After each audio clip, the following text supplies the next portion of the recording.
नमस्कार दोस्तों, आज की क्लास में फिर से आपका एक बार फिर से स्वागत है। आज की क्लास में भी अपन उसी तरह का एक टॉपिक लेके आए हैं जैसे प्रीवियस लेक्चर में आपने देखा होगा, जो हर एक एग्जामिनेशन में कहीं ना कहीं एक क्वेश्चन अपना बनाता ही है। लास्ट क्लासेज में अपन पढ़ चुके हैं ओम्स लॉ के बारे में, उससे पहले मैंने आपको बैटरी और सेल के बारे में बताया था। आज की क्लास में अपन देखने वाले हैं दो इंपॉर्टेंट सर्किट जिसपे पूरा इलेक्ट्रिकल बेस्ड है। एक है वैद्युतीय परिपथ, दूसरा है चुंबकीय परिपथ। इलेक्ट्रिकल सर्किट और मैग्नेटिक सर्किट, इनमें बहुत सारी समानताएं और बहुत सारी असमानताएं होती है। सीधे सीधे क्वेश्चन पूछे जाते हैं कि किसी वैद्युतीय परिपथ में इस राशि के तुल्य कौन सी राशि चुंबकीय परिपथ में होगी। अब ये स्ट्रेट क्वेश्चन है, सीधा प्रश्न है। अब हमें रिलेट करना होता है तो अपन याद करते हैं या इनका रट्टा लगाते हैं। तो कोशिश ये होगी कि आज की क्लास के बाद आपको रटने की ज़रूरत नहीं पड़े कि किसको किसके तुल्य रखा गया है, कौन किसके एनालोगस होता है। ठीक है, तो हिंदी इंग्लिश दोनों में अपन मिक्स देखते हैं कौन कौन सी टर्म है, कैसे कैसे हैं, और अभी स्टार्ट करते हैं। चलिए, इलेक्ट्रिकल सर्किट और मैग्नेटिक सर्किट, जैसा मैंने दिख रहा है आपको सामने, इलेक्ट्रिकल सर्किट और मैग्नेटिक सर्किट वर्सेस लिखा, मतलब अपन एनालिसिस ही ऐसा करेंगे कि कौन कौन सी समानताएं कौन सी असमानताएं इनमें हैं। ठीक, सबसे पहले बात करें तो ये होते क्या हैं, इन दोनों की बात अगर करें, क्या है वैद्युतीय परिपथ और क्या है चुंबकीय परिपथ, तो एक कॉमन डेफिनेशन दोनों के लिए दी जाती है। क्या है, देखिए, सबसे पहले अगर मैं कहूँ किसी इलेक्ट्रिकल सर्किट में मुझे बोला जाए, अगर इलेक्ट्रिकल सर्किट में मुझे कहा जाए तो मैं सीधा बड़ा आसानी से कह सकता हूँ कि भाई एक क्लोज्ड पाथ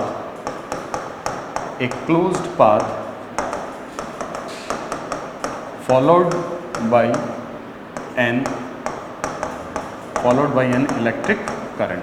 क्या मतलब हुआ इसका, एक बंद मार्ग आप कह सकते हैं। सिंपल सर्किट अगर अपन कहें को क्या होता है एक वैद्युतीय परिपथ, आप कहेंगे वह परिपथ एक बंद, आप कहेंगे एक बंद लूप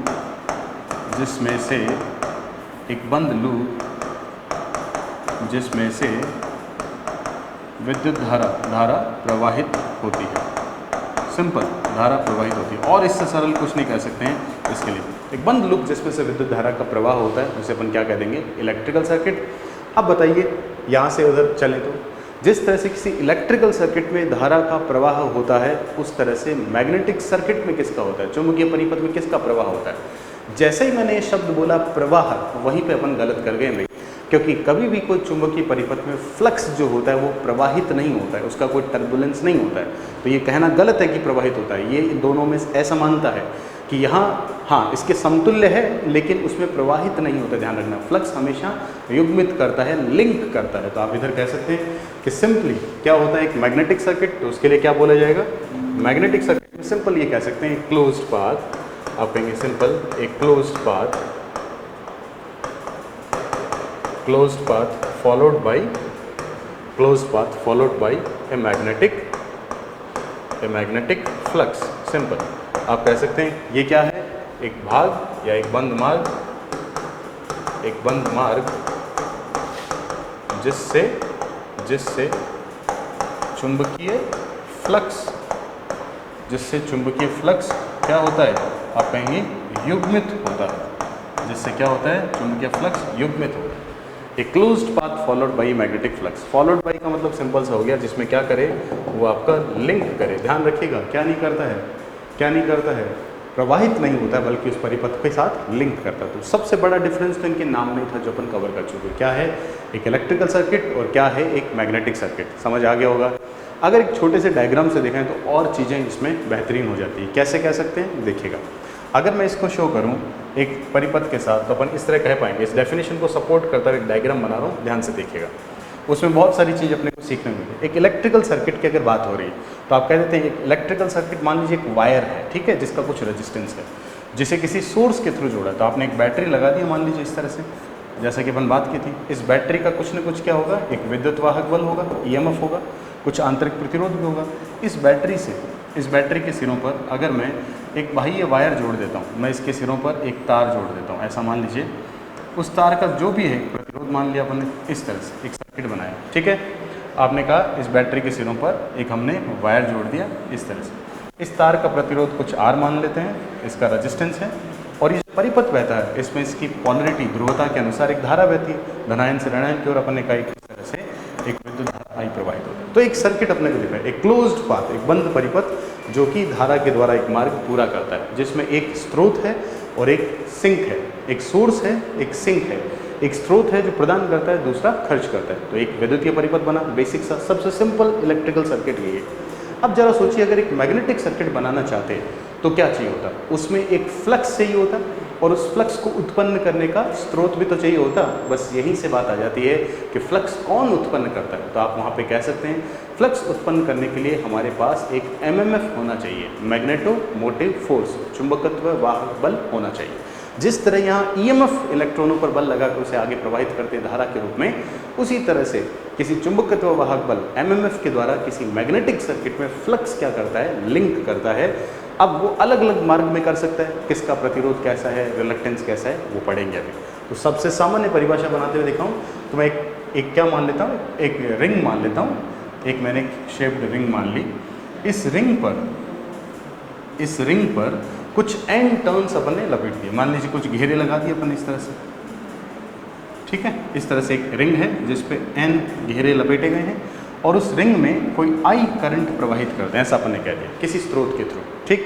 तो आप ये जो एन आई है, एन इंटू आई, एम्पियर टर्न, वर्तन घेरे जो हैं, इनके बिहाफ पर यहाँ जो एमएमएफ बनेगा, पिछली बार जो ईएमएफ था उसको इस बार कहते हैं अपन एक क्या बनता है, एमएमएफ बनता है, चुंबकत्व प्रभाव। इस एमएमएफ की वजह से जो फ्लक्स स्थापित होता है वो इस पाथ के थ्रू, इस मार्ग के थ्रू क्या करता है, लिंक करता है, आपका आगे बढ़ता है। क्योंकि दो जगह जा सकता है, या तो हवा में चला जाए, एयर में, या किसी चुंबकीय पदार्थ के थ्रू, तो हमेशा उस मार्ग में जाएगा जिसे प्रतिष्ठम कम मिले। तो हमने कहा मान लीजिए कि यहाँ पर प्रवाहित उस फ्लक्स से उत्पन्न फ्लक्स से एक मार्ग बनता है जिसके थ्रू ये लिंक करे।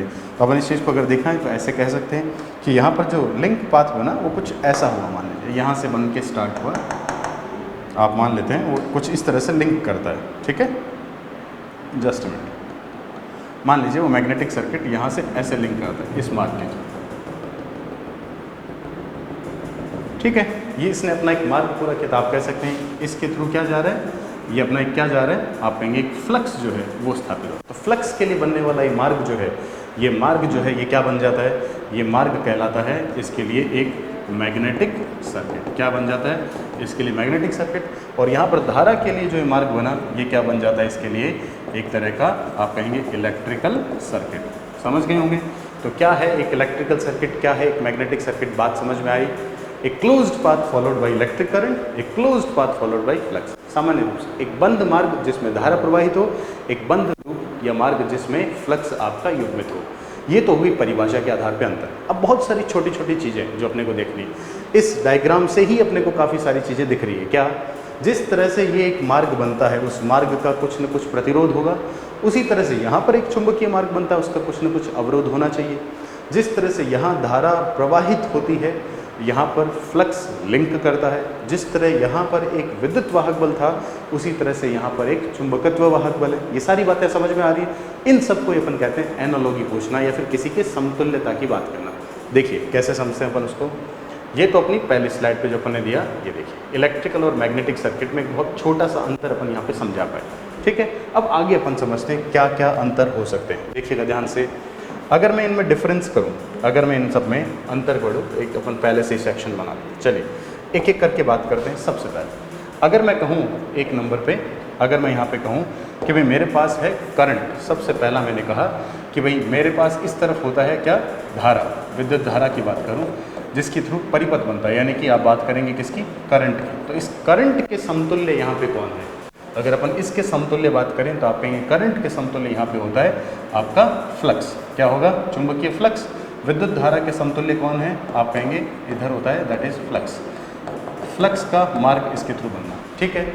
जिस तरह से किसी विद्युतीय परिपथ में धारा को स्रोत, अगर आपको बोला जाए इसका स्रोत कौन है, यानी अगर मैं कहूँ इसका सोर्स ऑफ करंट कौन है, अगर बात किया जाए कि भाई इधर आपके धारा का स्रोत कौन है, तो अपन जवाब क्या देते हैं बताओ, धारा का स्रोत कौन होता है, बोलिए। यहाँ होता है ईएमएफ, यही है ना, विद्युत वाहक बल। क्या होता है, विद्युत वाहक बल। आप कहेंगे इस तरफ इसका स्रोत कौन है, विद्युत वाहक बल, जिसकी वजह से विद्युत धारा प्रवाहित होती है, चुंबकीय विद्युतीय परिपथ बनता है।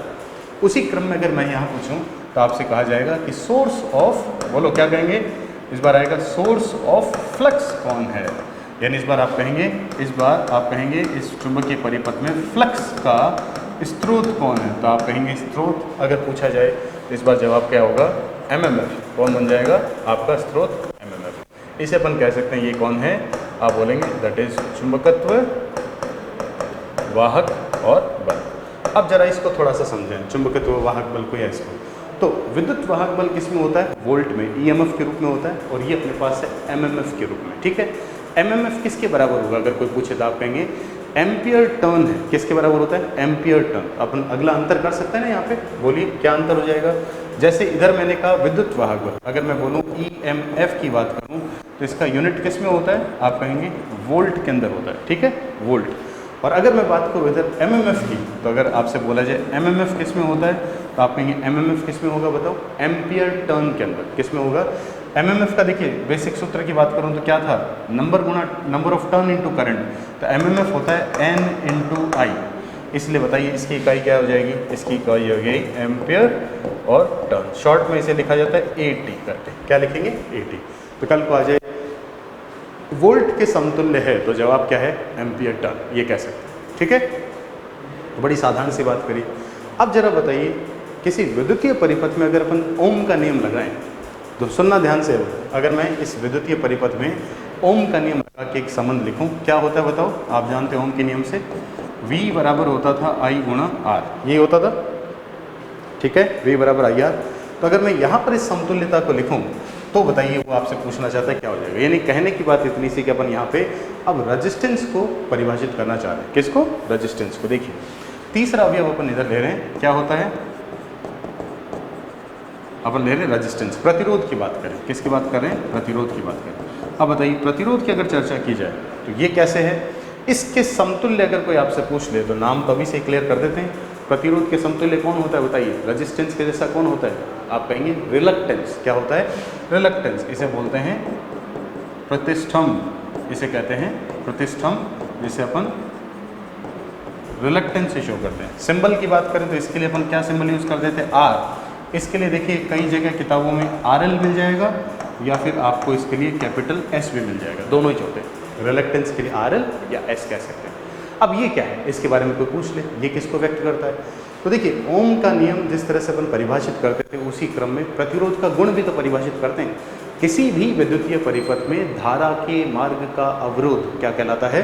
प्रतिरोध। उसी क्रम में प्रतिष्ठम क्या है? किसी चुंबकीय परिपथ में फ्लक्स के मार्ग का अवरोध, वो कौन कहलाएगा? आपका प्रतिष्ठम। यानी opposition in the path of current, और ये हो गया opposition in the path of flux. दोनों कॉमन सी बातें हैं, तो अपन यहाँ पे कह सकते हैं शॉर्ट में कि कभी अगर आपसे पूछा जाए रेजिस्टेंस के लिए कि क्या है ये रेजिस्टेंस, तो आप कह सकते हैं रेजिस्टेंस के लिए सिंपल एक चीज़ क्या है? ये आपके करंट के मार्ग का, आप सिंपली कहेंगे ये है धारा के मार्ग का अवरोध। धारा के मार्ग का अवरोध कह सकते हैं, opposition in the path of current. और प्रतिष्ठम की अगर बात करें तो अपन कह सकते हैं ये क्या है? इसे अपन कहेंगे ये होता है दैट इज फ्लक्स के मार्ग का अवरोध। समझ रहे हैं? तो अपने पास एनालॉजी जो चल रही है बिल्कुल समतुल्यता एक जैसी ही चल रही है। इस क्रम में अपन और भी पॉइंट्स पे चलते हैं, आगे कौन कौन से देखें। तो यहाँ तक की बात समझ आ गई होगी सबको। हमने रेजिस्टेंस, ईएमएफ, रेजिस्टेंस और इधर फ्लक्स, एमएमएफ और प्रतिष्ठम की बात करें। इन दोनों को थोड़ा सा और क्लासीफाई करते हैं अगली स्लाइड में। देखिए हम जानते हैं ओम के नियम से लिखना। चलिए देखिए फटाफट कैसे लिखा जाएगा, समझते हैं और यूनिट वाइज बात करते हैं। अगला पॉइंट, आपको पता है किसी भी चालक का जो प्रतिरोध होता है यानी कि रेजिस्टेंस जो होता है उसे किस क्रम से लिखा जाता है? जरा याद करिए। आर कैसे लिखते हैं?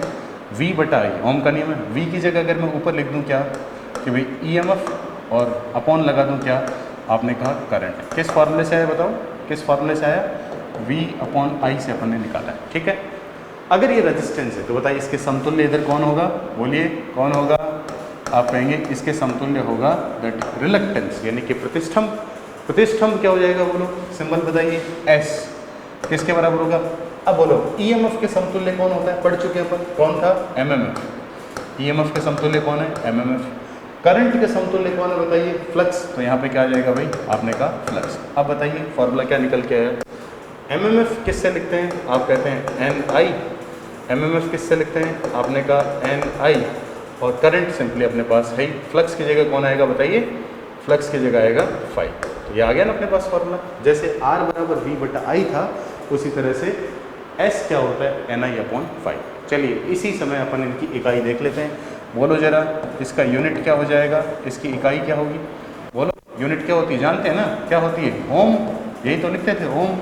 अब अगर इसकी इकाई की बात करूं, इसकी यूनिट की बात करूं, वो क्या हो जाएगी, बोलो। NI किस में था, एम्पियर टर्न, और नीचे क्या दिख रहा है, फाई। तो बताइए क्या लिखा जाएगा, बोलो। एम्पियर टर्न प्रति वेबर, ये हो गया ना, एम्पियर टर्न प्रति वेबर। ये अपने पास किस में आ गया, इसकी इकाई। तो अगर कभी पूछा जाता है तो सीधा जवाब अपन दे सकते हैं कि प्रतिष्ठम की इकाई है एम्पियर टर्न पर वेबर। ठीक है, ये तो एक फॉर्मूला हो, और ये दूसरे सूत्रों से जानते हैं अपन। जरा बताइए, उसके लिए अपने को कुछ चीज़ें और पढ़ने की जरूरत पड़ेगी, अभी परमेबिलिटी वगैरह उनकी बात करते हैं पहले, फिर दूसरे क्रम में दिखाएंगे। ठीक है, एक और रेजिस्टेंस जो होता है, जैसे रेजिस्टेंस का व्युत्क्रम क्या होता है बताइए, कंडक्टेंस, चालकत्व, उसको देख लेते हैं साथ साथ। आप जानते हैं कि जो कंडक्टेंस होता है यानी कि चालकत्व जो होता है वो किसके बराबर था, चालकत्व को G से लिखते थे ना, G बराबर 1/R, प्रतिरोध का व्युत्क्रम है। तो अब इधर अगर आ जाए तो आप कहेंगे कंडक्टेंस की तरह, चालकत्व की तरह चुंबकीय परिपथ में क्या होता है, अगर पूछे तो आप कहेंगे होता है परमियंस। क्या होता है, आप कहेंगे ये होता है परमियंस, जिसे अपन कहते हैं व्याप्तता, चुंबकीय व्याप्तता। परमियंस जो है वो किसके बराबर हो जाएगा बताइए, किसका व्युत्क्रम हो जाएगा, रिलक्टेंस का। तो ये हो गया 1/S। तो जिस तरह से यहाँ पर आपके कंडक्टेंस का सूत्र था, उसी क्रम में अपन कह सकते हैं ये परमियंस का फॉर्मूला। तो कल को अगर ऑब्जेक्टिव में आ जाए, आपसे पूछे कि परमियंस किसके समतुल्य है, तो जवाब क्या दिया जाएगा, आप कहेंगे कंडक्टेंस के विद्युतीय परिपथ में। ठीक है, आगे बढ़े नेक्स्ट स्लाइड पे। चलिए अब अगला पॉइंट पे आते हैं। इसी क्रम में अगर मैं कहूँ, जैसे R हो गया, मैंने एक पूरा वीडियो इसी पे आपके लिए बनाया था, R, रो, G और सिग्मा के ऊपर। आगे बढ़ते हैं, एक टर्म होता है जिसे अपन कहते हैं परमिबिलिटी। क्या बोलते हैं, परमिबिलिटी। चुंबकीय परिपथ में बड़ा इंपॉर्टेंट है, म्यू की बात करते हैं। परमिबिलिटी क्या होता है भाई, चुंबकशीलता।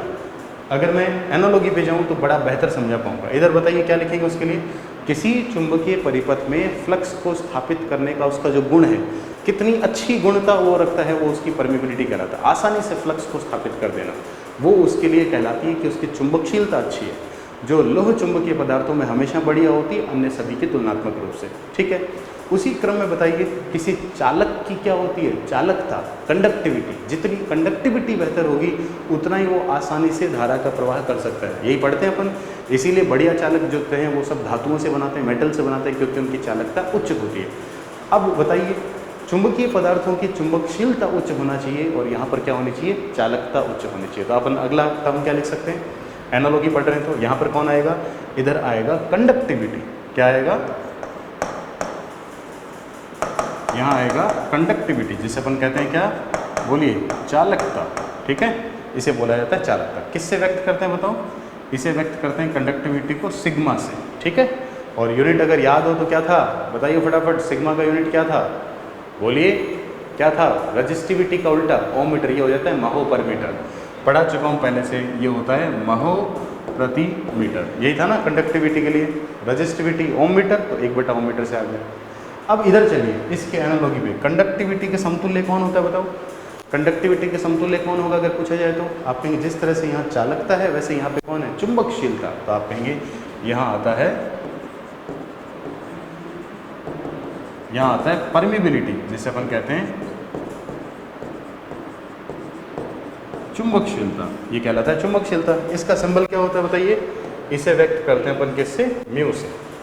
अब इसका यूनिट अगर कोई पूछ ले तो क्या है, याद करिए, ये होता है हेनरी पर मीटर। ये क्या कहलाएगा, हेनरी प्रति मीटर। तो छोटा मोटा क्वेश्चन मैं कह रहा हूँ ना, आज की क्लास से आपको पेपर में मिल जाएगा। कहीं ना कहीं एक छोटी बात तो जरूर ही पूछी जाती है इन दोनों से तुल्यता रखते हुए। चलिए, resistance, reluctance, conductance, परमियंस, conductivity, permeability. अब एक टर्म बची है, बताइए कौन सी है। जिस तरह से ये इसका व्युत्क्रम था, वैसे सिग्मा किसका व्युत्क्रम होता है, बोलिए, रजिस्टिविटी का। तो अपन उसको बता सकते हैं यहाँ पे। अगला टर्म कौन आ जाएगा बताइए, अगला टर्म अगर लो तो कौन सा आएगा, यहाँ कहलाएगा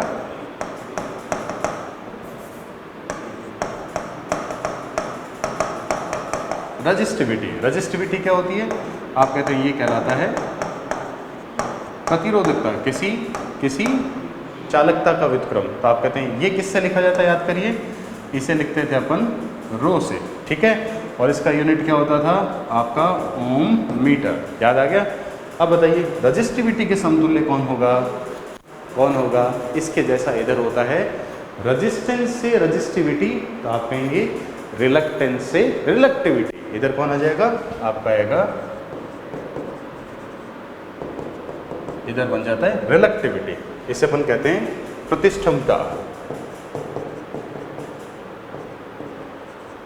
इसे अपन प्रतिष्ठमता से भी व्यक्त करते हैं।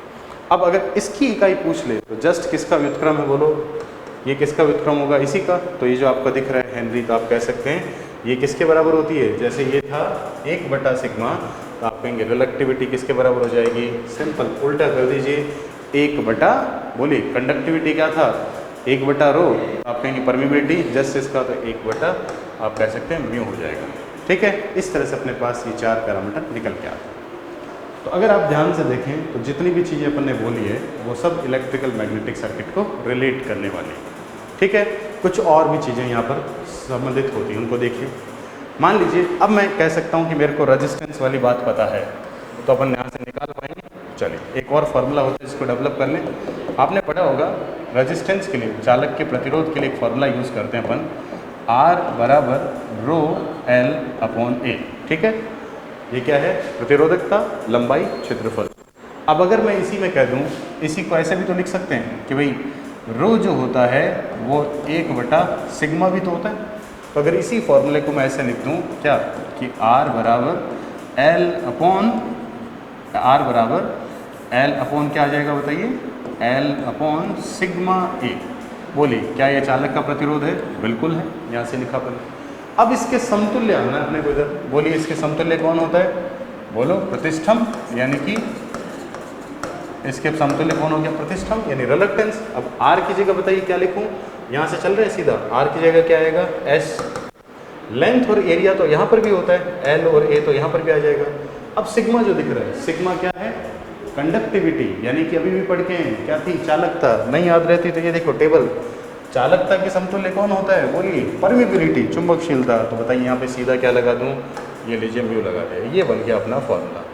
यहाँ से भी रिलक्टेंस की एक इकाई निकाली जा सकती है। कैसे? देखिए फटाफट। अगर मुझे एस की यूनिट निकालनी, जरा देखो क्या होगी? लेंथ के लिए क्या आ जाएगा ऊपर? मीटर। म्यू के लिए बताइए क्या आएगा? हेनरी प्रति मीटर।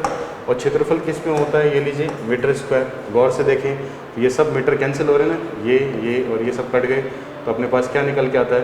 बोलिए, क्या निकल के आता है? 1/हेनरी। यानी मैं कह सकता हूँ हेनरी इनवर्स। ये भी किसकी इकाई है? प्रतिष्ठम। तो कल को पूछ ले कि अब मान लीजिए प्रश्न आ गया कि प्रतिष्ठम की इकाई है, ऑप्शन ए दिया आपको एम्पियर टर्न प्रति वेबर, ऑप्शन बी दिया प्रति हेनरी, ऑप्शन सी दिया ए तथा बी दोनों। तो बताइए कौन सा सही जवाब करेंगे? तीसरा करेंगे ना। इसलिए सारे इकाइयाँ अपने को पता होनी चाहिए। ठीक है, क्लियर है यहाँ तक की चीज़? आगे बढ़े, कुछ और पॉइंट्स हैं जिनको अपन ले लेते हैं।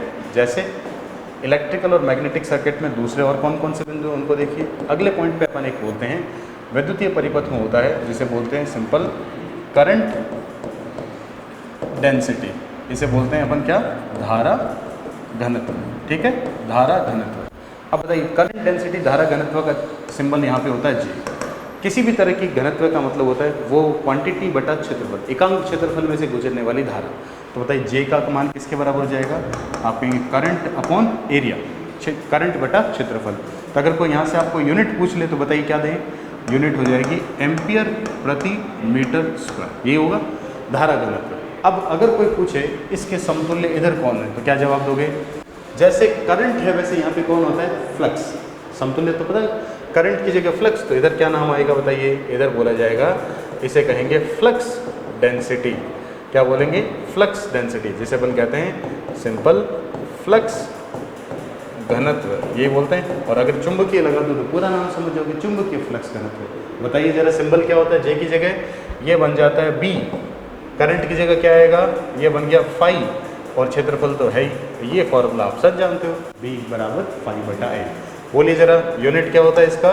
बोलो, फ्लक्स किस में? वेबर प्रति मीटर स्क्वायर। ये लीजिए भैया, आ गया आपका दोनों में रिलेशन। ठीक है, तो अगर कोई पूछे चुंबकीय फ्लक्स घनत्व के समतुल्य कौन है, तो अपन कहेंगे धारा घनत्व है, जो कि आपका एम्पियर पर मीटर स्क्वायर और वेबर पर मीटर स्क्वायर बन गया। हो गया ना आसान सा? चलिए एक और टर्म ले अपन, वो भी आपके पास काफ़ी पूछा जाता है। बोलो, एक होता है जैसे ये बी लिखा ना, वैसे एक एच भी होता है, जिसे अपन कहते हैं चुंबकन क्षेत्र की तीव्रता, मैग्नेटिक फ्लक्स इंटेंसिटी। उसी तरह से इसको इधर से समझाता हूँ, देखो उल्टा।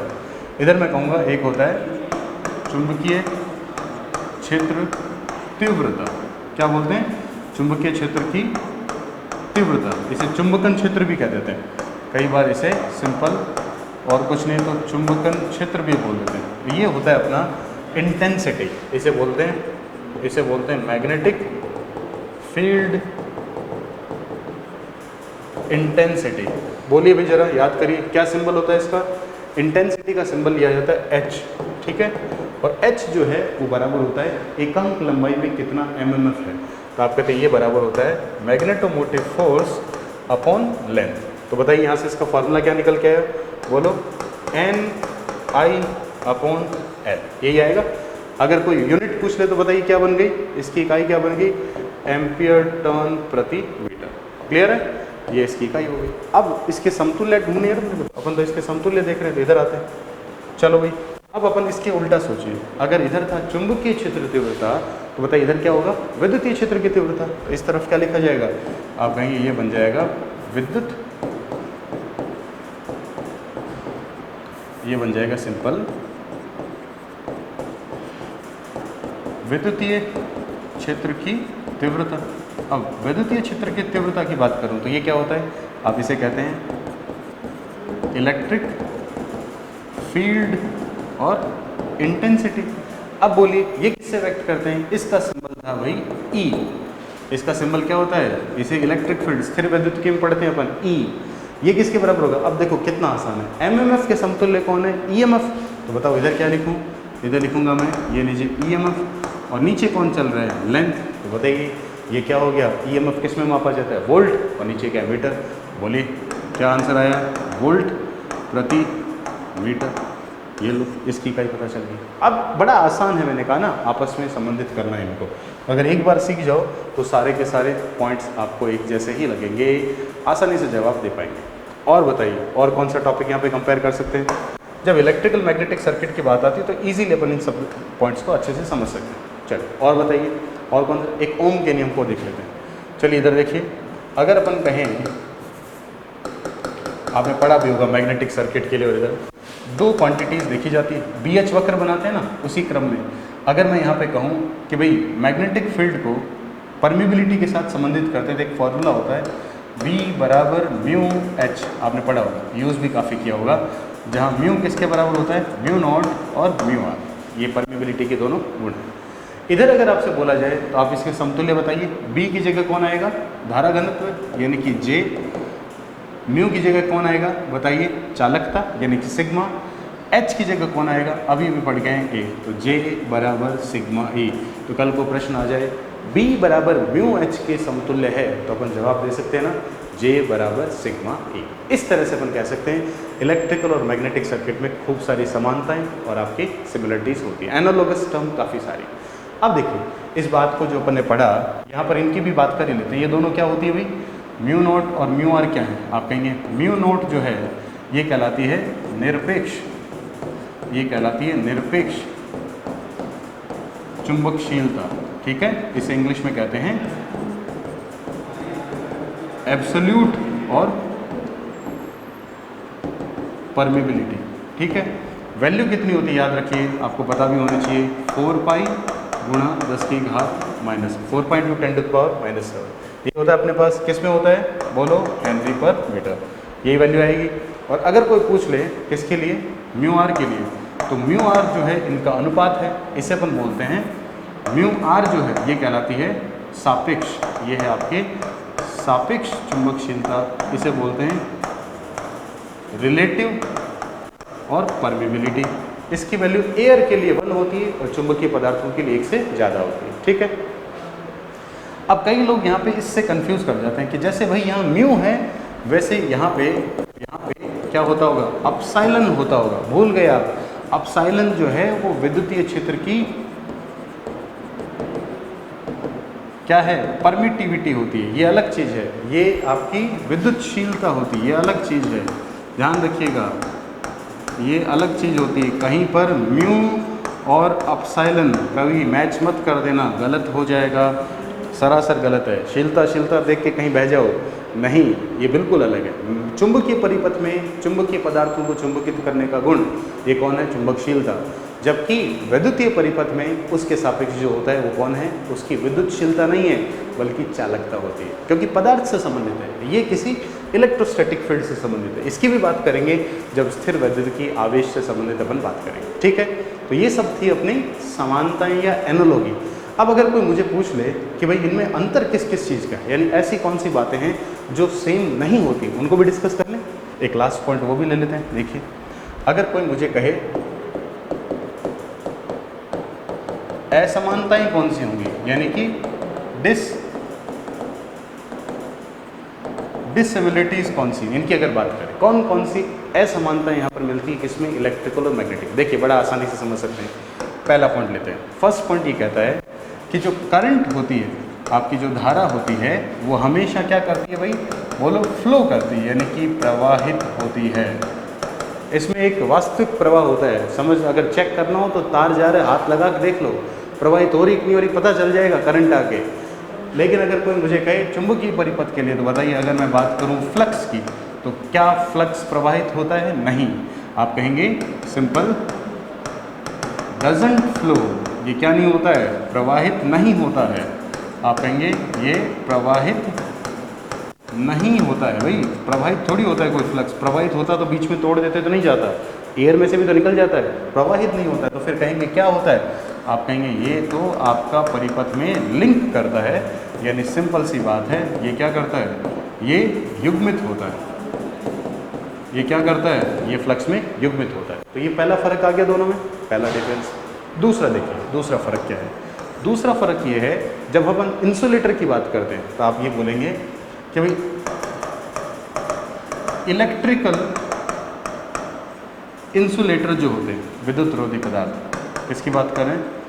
विद्युत रोधी। क्या मतलब होता है इनका? जिसमें से विद्युत धारा नहीं बहे। तो आप कहेंगे ऐसे पदार्थ बनाना क्या है? संभव है, बिल्कुल संभव है। माइका, प्लास्टिक, वुड, ये सब पोर्सिलिन, ये सब क्या इंसुलेटर है? आसानी से बहुत से ऐसे पदार्थ जिसमें से विद्युत धारा प्रवाहित नहीं होती है, यानी इनका निर्माण किया जाना संभव है। लेकिन अगर मैं आपसे बोलूं, क्या कोई परफेक्ट मैग्नेटिक इंसुलेटर, क्या कोई परफेक्ट मैग्नेटिक इंसुलेटर संभव है? आप कहेंगे नहीं संभव।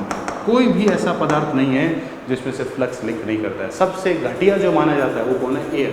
आप कहेंगे सबसे बुरा, अगर कोई पूछे सबसे बुरा भी अगर अपन कहें तो कौन सा होता है? एयर होता है, वायु होता है। उसमें से भी आप कहेंगे फ्लक्स जो है वो क्या कर जाता है? युग्मित हो जाता है। उसमें से भी फ्लक्स लिंक कर जाता है। इसका मतलब ये गुण आपके यहाँ नहीं है, तो इंसुलेटर नहीं बना सकते, बिल्कुल ये भी है। तो ये भी दोनों में डिफरेंस हो गया। और एक तीसरा डिफरेंस और ले लें, वो क्या होता है? आपने एक शब्द सुना होगा, रेजिडुअल मैग्नेटिज्म। क्या होता है भाई? ये क्या होता है? इसे कहते हैं अवशिष्ट और चुंबकत्व। अवशिष्ट चुंबकत्व, ये जो गुण है ये किस में संभव है? आप कहेंगे मैग्नेटिक सर्किट जो होते हैं उसके अंदर ये होता है। मैग्नेटिक सर्किट में ये रेजिडुअल मैग्नेटिज्म होता है। क्या मतलब है इसका? मतलब ये है, मैंने एक तार लिया, किसी लोहे के कोर पर लपेटा, बिजली से जोड़ा, एक इलेक्ट्रोमैग्नेट बना दिया, थोड़ी देर तक उसको चार्ज किया। बाद में जब इलेक्ट्रिसिटी हटा लेता हूँ तो भी उसमें कुछ चुंबकीय गुण संचित रहते हैं, यानी स्रोत हटाने के बाद भी अगर कुछ अवशिष्ट गुण बच जाएं, वो क्या है भाई? अवशिष्ट चुंबकत्व का गुण। तो किसमें संभव है? चुंबकीय पदार्थों में।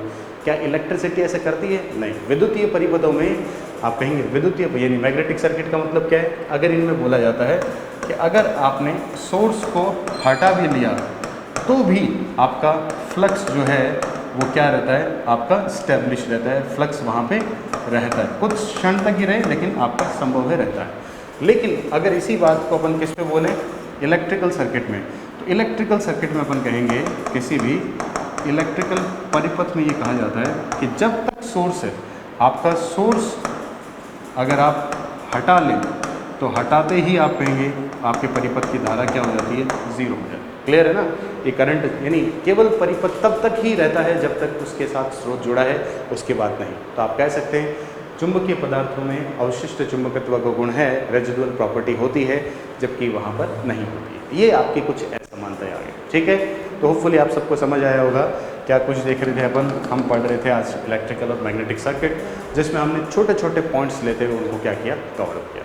तो बहुत सी बार आपको ऐसा क्वेश्चन फंस जाता है कि कौन किसके समतुल्य है या नहीं है, तो आसानी से जवाब दे सकते हैं। क्या कुछ देख लिया आपने, कौन कौन सी दोनों तरफ टर्म होती है, पद होते हैं वो देखे, परिभाषा, उनसे संबंधित उनके गुण, उनके रिलेशन, उनकी यूनिट भी देख ली, और कौन किसके एनालोगस से समतुल्य ये तो पढ़ ही लिया, ठीक है? तो आज की class it is all about difference between electrical और मैग्नेटिक सर्किट। और भी आगे आने वाले क्लासेस में अपन ऐसे ही नॉलेजेबल टॉपिक जो पेपर में पूछे जाते हैं, 1-2 नंबर का सवाल है जो अपने लिए, हम जरूर पढ़ें। चलिए तब तक के लिए थैंक यू सो मच।